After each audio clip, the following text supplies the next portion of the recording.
Welcome to Griffith Uni News. It's 2 o'clock on Wednesday, the 30th of May, and we're heading into the home stretch of the month. I'm Harrison. I'm Diana. And I'm Jen. I know you're all stressed pulling your hair out with final exams, but don't worry, we've got you covered with a fun show ahead to get them off your mind. Coming up, we've got an update on the light rail construction and today's traffic, but first here's Joey Kingman with the latest news headlines.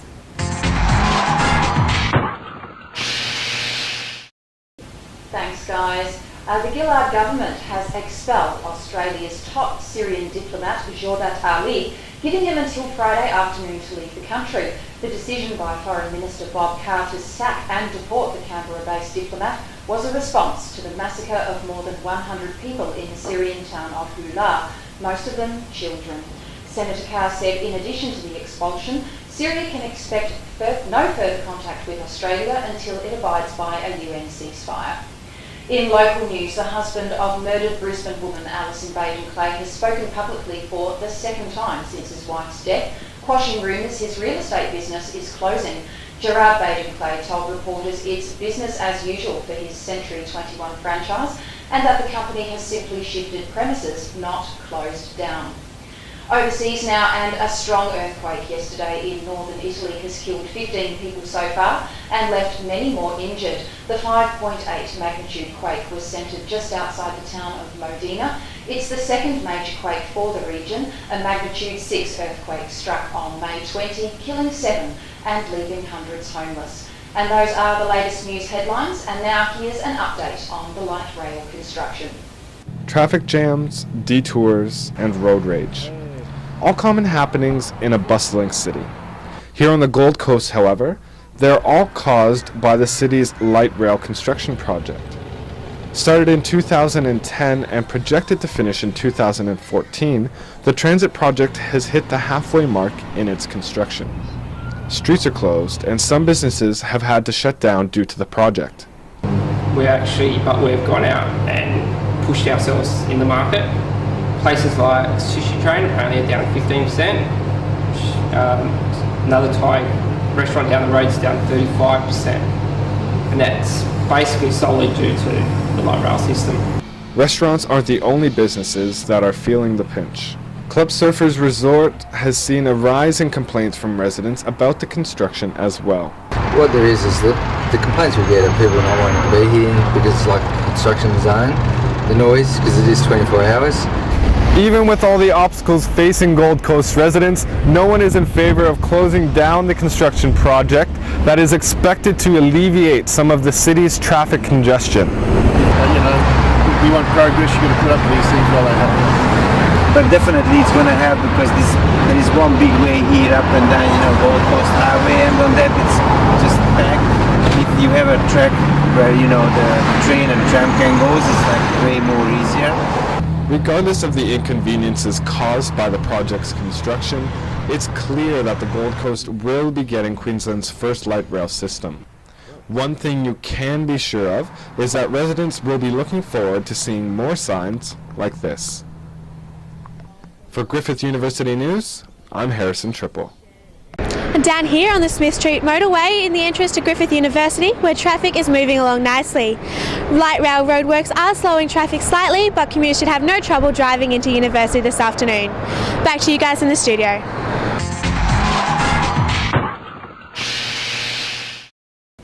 Thanks for that, Abby. I'm glad to hear it's not that busy coming to uni, but it was still pretty hectic with all that construction around.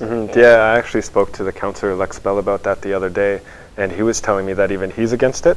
So he's actually trying to get a petition going to actually stop that construction down there. Oh, really? Yeah, well, although the construction traffic is terrible, I think the light rail will help in the long run, when the Commonwealth Games are here. Speaking of millions of people coming to the coast, how about that cruise ship terminal that's been proposed to open up? Yeah, no, the light rail will help with the traffic, easing that. But I think with a cruise terminal down on the Spit, I think that might have a big impact on the environment and the animals and stuff down there. Yeah, I think you're right, Thomas. I went for a run down there this morning. It seemed pretty quiet, pretty peaceful. Not too sure how it'll look, in 5 years' time, though. Rebecca Deacon has more on what we can expect, as well as Desma Altman's surf report. Gold Coast Mayor Tom Tate is confident he can persuade the state government and private sector to contribute towards the cost of establishing a cruise ship terminal at the Seaway, stating the project will be vital for the local economy. Gold Coast Tourism CEO Martin Winter says the proposed terminal could contribute $25 million a year to the local economy and significantly boost the Gold Coast's struggling tourism market.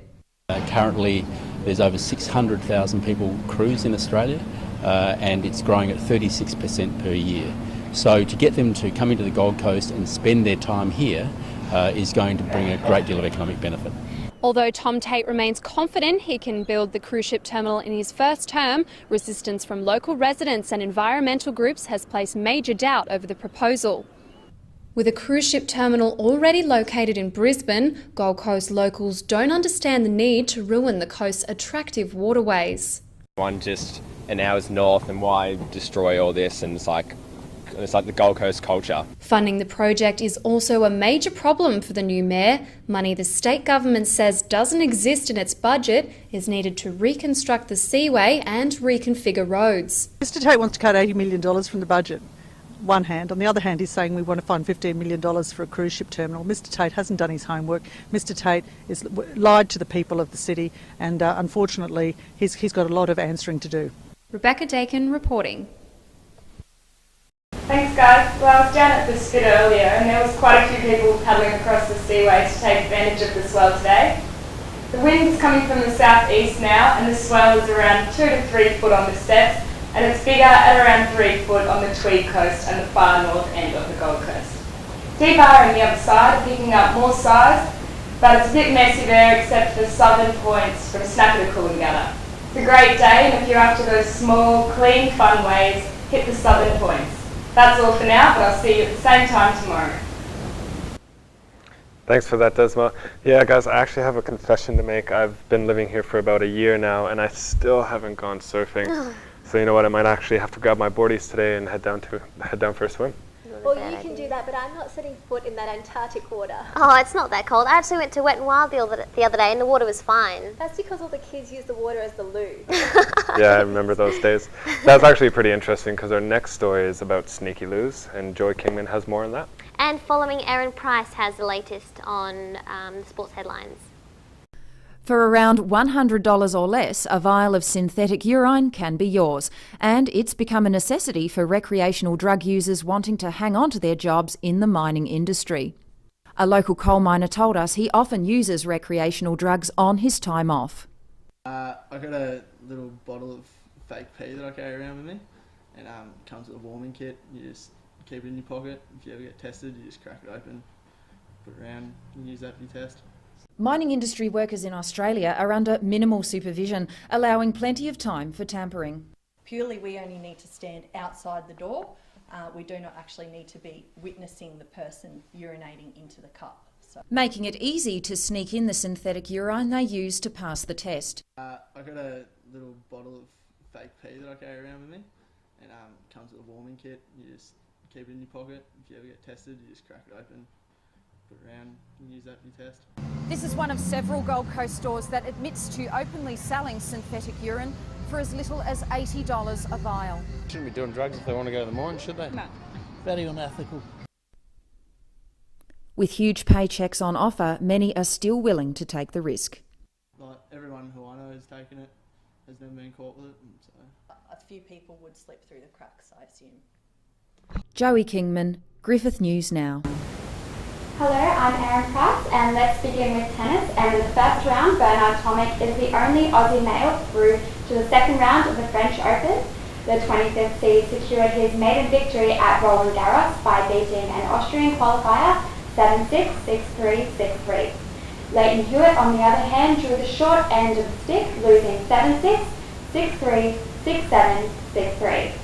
And in the women's comp, Sam Stover cruised through to the second round with a straight set win. Meanwhile, the Wallabies must choose a new captain and reconsider their playmaking options for the kickoff of the Test season after dramatic injuries to skipper James Horwell and 5'8" Kurtley Beale. And in the NBA, in the Eastern Conference Final, Miami Heat outplayed Boston Celtics 93-79 in the first of the 7-game series. And in Game 1 for the Western Conference Final, it was a close one between the San Antonio Spurs and Oklahoma City Thunder. Game 2 for both conferences will begin tomorrow and Friday. And that's the latest sport headlines. Now back to you guys. Thanks for that, Aaron. Bernard Tomic's doing pretty good, isn't he? Yes, he is. And so are our students here at Griffith. They're prepping up for the Uni Games, which are coming up in a few weeks. Okay, well, out of the sporting arena, homegrown Griffith researchers are close to a breakthrough in a common cancer. Cassandra Matthews has more. One of the genes they believe to be a tumour suppressor gene, which normally helps the body overcome the development of this disease. However, if this gene is mutated, it actually encourages the development of the tumours which cause lymphoma. Our research is focused on non-Hodgkin's lymphoma, and this is the most common blood-borne cancer in Australia or anywhere in the world. So it's a very common blood-borne disorder. Over 4,000 Australians a year are diagnosed with this disease. Because if we can identify the genes, then we should be able to target those genes as potential new treatments.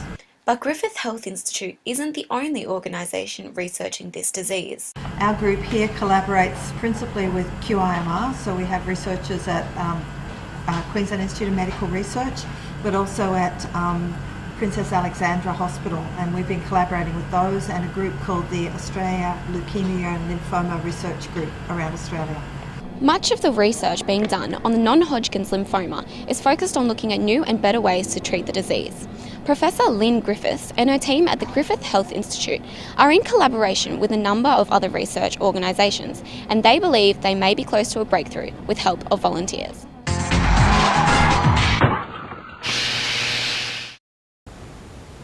Someone told me the other day about a superfruit, acai berries, which actually says to help reduce the risk of those cancers, and it says it can help you lose weight. Oh, where can I get some? Well, you guys know that new European market's down by Harbour Town, right? They probably have some of those. You did more on that story, didn't you? Yeah, that story is coming up next. And following, Cherise Salt has the weather forecast for this afternoon and the rest of the week. Side Markets has had an overwhelming amount of customers since the grand opening, but some have found it surprisingly costly. The only thing I could afford is a bunch of carrots. Just, I think, overpriced for what you get there. Although cost may be an issue for customers, Food Marketing Director Chris Jufrey says they cater for everyone. We do have some very high-end stuff, but we've also got some medium range. Director of Harbourside Market Trust, Rick Casagrande, believes quality food comes before quantity. This end of the coast has very little in high-quality food. Local Harbour Town restaurants say they aren't intimidated by Harbourside markets. They've got some high-quality produce over there, and I wish them all the best. Its location has been an issue of concern also, as the upmarket food and beverage complex is finding difficulty in meeting customers' demands. With the limited spaces available at Harbourside Markets, customers have resorted to parking next door at Harbour Town.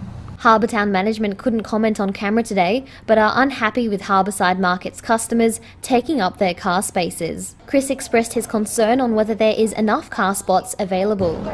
Look, we're being totally inundated, but yeah, at the moment there's probably not, but we're working on it. In an attempt to resolve the problem, Harbourside Markets are offering valet services and car washing for staff and customers. With the busy atmosphere, it goes to show how popular the centre already is. Surprising just the few days that it's been open, how people must have been waiting for it to open its doors, and they've embraced it.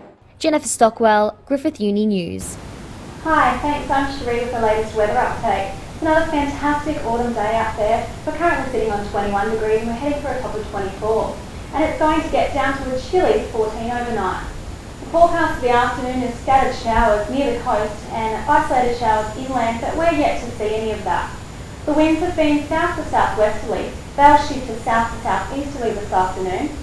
And looking forward to our weekend, we'll have a few showers here and there Thursday and Friday, but it's going to be a fine and sunny one here on the coast, so get out there and enjoy it.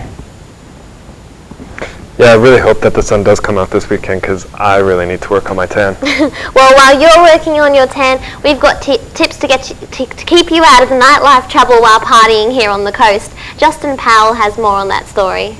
To end with a celebrity fix, Jasmine Mulheron has got all the goss from the red carpet.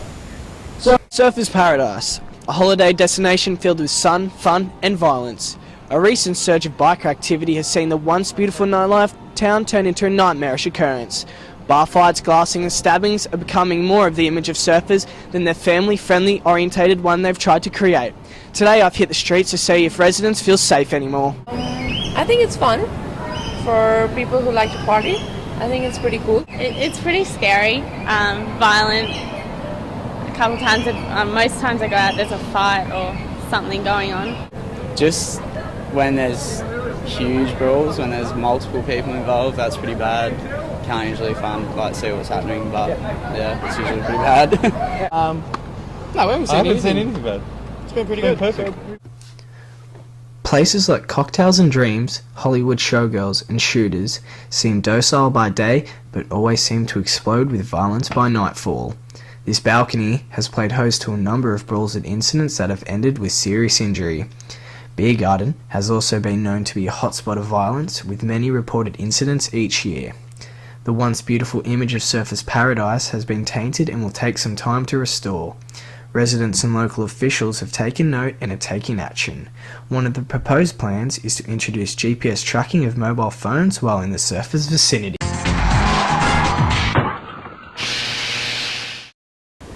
I'm Jasmine with Entertainment News. This week in the wonderful world of Hollywood, Aussie entertainment legend Ralph Harris became the first Australian to win a BAFTA award, receiving a standing ovation from his industry peers. And Delta Goodrem has finally spoken out about her split with Brian McFadden, saying she was really unhappy and needed to get out. But for now, the Aussie songstress is happy flying solo. In movie news, Mel Gibson took the seat of director and lead role in his new movie Get the Gringo in cinemas tomorrow. And brace yourself for your favourite TV host. Ron Burgundy is back for the second instalment of Anchorman, set to hit big screen in August. That's all from me. Stay classy, San Diego. Yeah, I know things can get pretty crazy down in Surfers there on the weekend, but I don't know how many people are actually going to be in favor of having their cell phones tracked. I know for me personally, that's not cool. I guess it is a little bit crazy, but if it's going to keep our streets safe, then I think why not? We'll look into the issue of phone tracking in next week's show, but thanks for tuning in. This is Griffith Uni News, the news for you. See you next time. Same time.